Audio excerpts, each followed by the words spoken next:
प्रिय विद्यार्थियों, आज हम बीए पार्ट प्रथम के प्रथम प्रश्न पत्र का अध्ययन कर रहे हैं, एंशिएंट इंडियन हिस्ट्री। और इसमें हम ये देख रहे हैं कि महाजनपद काल में कौन कौन से महाजनपद थे और मगध का उदय किस प्रकार से हुआ और मगध पर किन किन राजवंशों के कौन कौन से शासकों ने राज्य किया।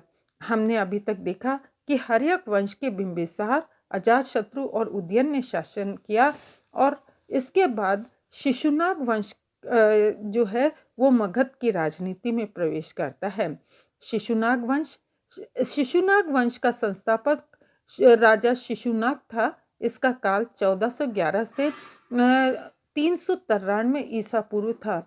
जैन ग्रंथों के अनुसार शिशुनाग वैशाली के लिच्छवी सरदार और गणिका का पुत्र था। शासक बनने के उपरांत उसने गिरिव्रज को मगध की राजधानी बनाया और वैशाली को द्वितीय राजधानी का दर्जा प्रदान किया। शिशुनाग ने अवंती के शासक अवंतीवर्धन को पराजित करके अवंती को मगध के साम्राज्य में मिलाकर अपने राज्य का विस्तार किया। अब उसके साम्राज्य का विस्तार बंगाल से मालवा तक हो गया। मगध उत्तरी भारत का सर्वाधिक शक्तिशाली राज्य बन गया। अगला शासक है कालाशोक अथवा काकवर्ण। इसका समय है 393 से लेकर 366 ईसा पूर्व। कालाशोक ने अपनी राजधानी को पुनः पाटलिपुत्र स्थानांतरित किया और इसके पश्चात सुदीर्घ समय तक यही मगध की राजधानी रहा। इसके समय में द्वितीय बौद्ध संगति का आयोजन किया गया था।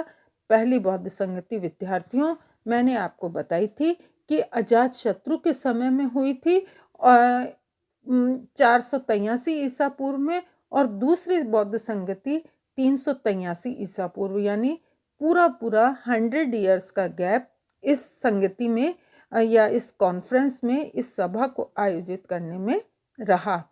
यह संगति वैशाली के बलिकाराम विहार में की गई थी। इस संगति के पश्चात बौद्ध संघ में विभेद उत्पन्न हो गया। यह शिशुनाग वंश है। अब हम देखेंगे महत्वपूर्ण राजवंश नंद वंश। महापद्मानंद इस वंश का संस्थापक था। महापद्मानंद नंद वंश का संस्थापक था। बौद्ध ग्रंथों में उसे उग्रसेन, पुराणों में शुग्र, भरदो, उद्भव तथा सर्व शत्रांतक कहा गया है। सर्व शत्रांतक के रूप में यह भारतीय इतिहास का दूसरा परशुराम भी कहा जाता है। खारवेल के हाथी गुम्फा अभिलेख से ज्ञात होता है कि महापद्मानंद ने कलिंग पर भी अधिकार कर लिया था।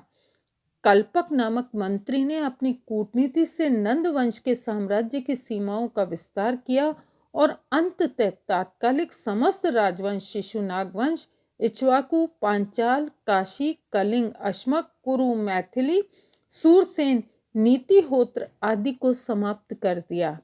गोदावरी के तट पर नौनद देहरा नामक नगर नंदों की सत्ता का संकेत करता है।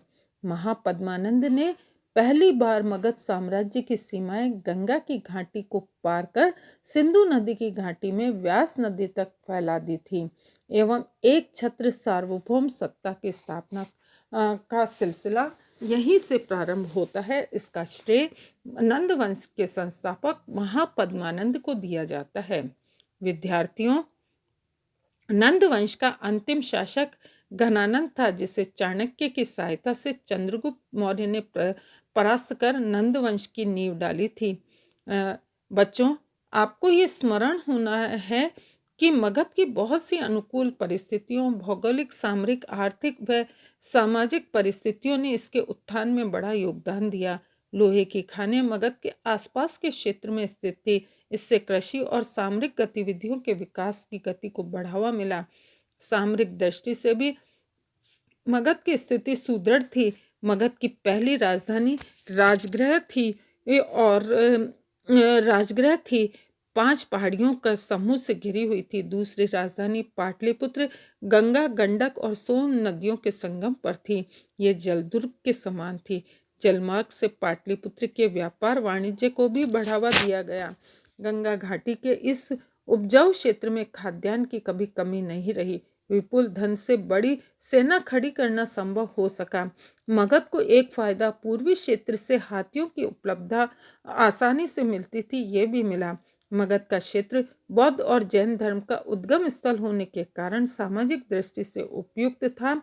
लचीलेपन के कारण जाति व्यवस्था की जड़ें मजबूत नहीं हुई थी। इन कारणों से मगध के उत्थान को भी बल मिला। इति नमस्कार।